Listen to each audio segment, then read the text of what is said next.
Prajem nádherný deň každému, ale Ivka, ahoj. Ahoj, Ľubi.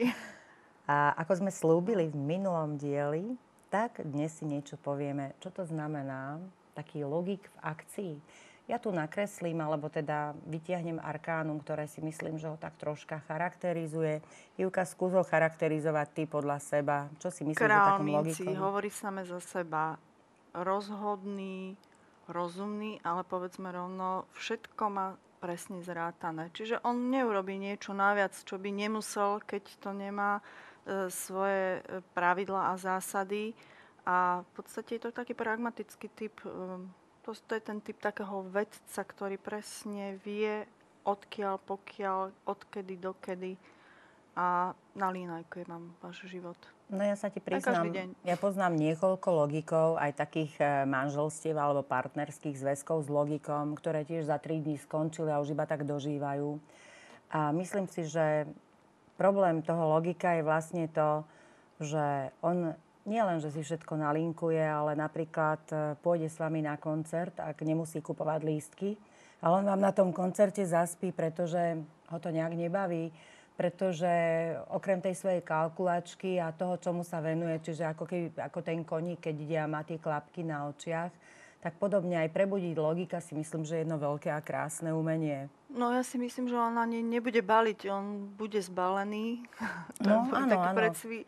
Ale mám pocit, že títo logici majú problém prejaviť city a žena, keď nezíska aj okrem toho nalinkovania alebo toho pragmatického aj city, tak veľmi môže trpieť pri tom. Tak ako vieš si predstaviť, že logik príde, objíme ženu a povie jej, ty si najkrajšia na svete. To asi sotva, to nemôžeme. On možno povie, že od logika samozrejme si ťažko prizná chyby, lebo nejaké nezmysly sú väčšinou asi tej druhej strany vina, pretože to on mal určite domyslené, on to mal presne stanovené.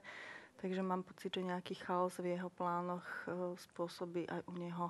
Ale napriek tomu si myslím, že taký logik, ako tiež je doma použiteľný, pokiaľ mu strčíme nejakú knihu do ruky a začneme od čítania. Čiže prečíta si knihu a potom sa s ním začneme baviť o tej knihe. A nepripustíme, aby odbočil, aby povedal, že dobrá bola, ideme ďalej. A teraz povieme, prečo bola tá kniha dobrá napríklad. A vypočujeme si trebárs rozvitejšiu vetu, prečo bola dobrá, čiže nielen, dobrá bola, idem ďalej.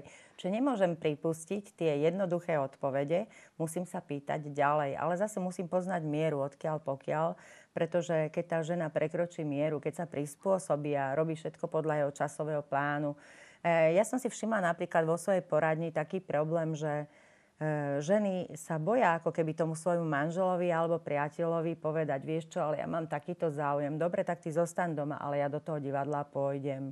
Čiže vlastne tam by som povedala, že tam tá žena pri logikovi končí. Ona keď mu to logicky zdôvodní, tak podľa mňa je to príchodné. Áno, ale taký logik celkom tú ženu ovládne. Čiže vlastne, keď už je tá žena ovládnutá, už ťažko mu povie, no dobre, vieš čo, ja si myslím o výchove na deti toto a ty si myslíš toto. Čiže také logické deti majú studený odchov.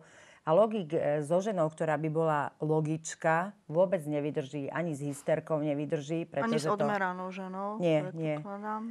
Ale vydrží s takouto mačičkou, ktorá ho bude predsa len tak trošku roztápať tie ľady. Myslím si, že to je trošku ako v tej rozprávke, kde ide Gerda za Kájom a plače tie horúce slzy a čaká, kým sa jeho duša roztopí. A niekedy to trvá aj celý život. Ale teraz si predstav, že máme takého klienta alebo klientku, ktorá nám zavolala a povie, že ale ja mám doma asi toho logika a teraz nám by vyšlo dvojmincové arkánum.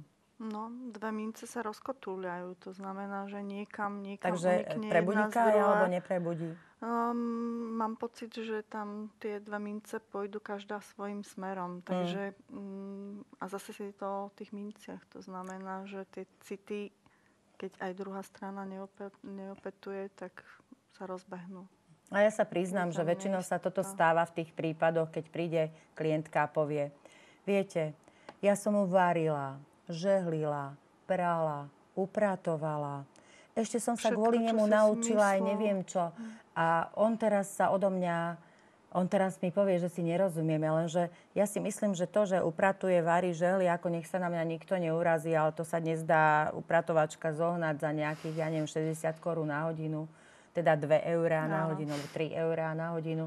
Akože to nemusím ja stále proste ako apelovať na toto. Ja si myslím, že partnerský vzťah nie je o tom, či varím, periem a žehlím a či chutí alebo Či mu nechutí. vlastne robím služku alebo Áno, pomocnicu v áno. domácnosti. On sa potrebuje s niekým aj porozprávať, Ja si myslím, komunikovať. že dostať sa k logikovi a nedospieť do dvoch mincí a prekročiť tie 3 dni, trebárs, ako sme to tak obrazne tu povedali, tak ja si myslím, že to tkvie hlavne v tom, či sa naučím toho partnera chápať a či ho donútim, aby sa so mnou rozprával, aby mi trebárs povedal nielen holú vetu, že ako bolo v práci, dobre, ale trebárs, bol za mnou taký klient, ktorý ma totálne otrávil a môžem ti povedať, že teraz, ak budem protivný, nebudem sa s nikým chcieť rozprávať, len sa najem a pôjdem na chvíľu k televízoru, tak už aj to bude veľká aktivita odo mňa.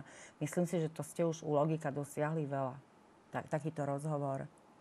No, ale myslím si, že dalo by sa o logikovi hodne rozprávať, ale na budúce už si povieme niečo o kaskadérovi, takže máte sa na čo tešiť.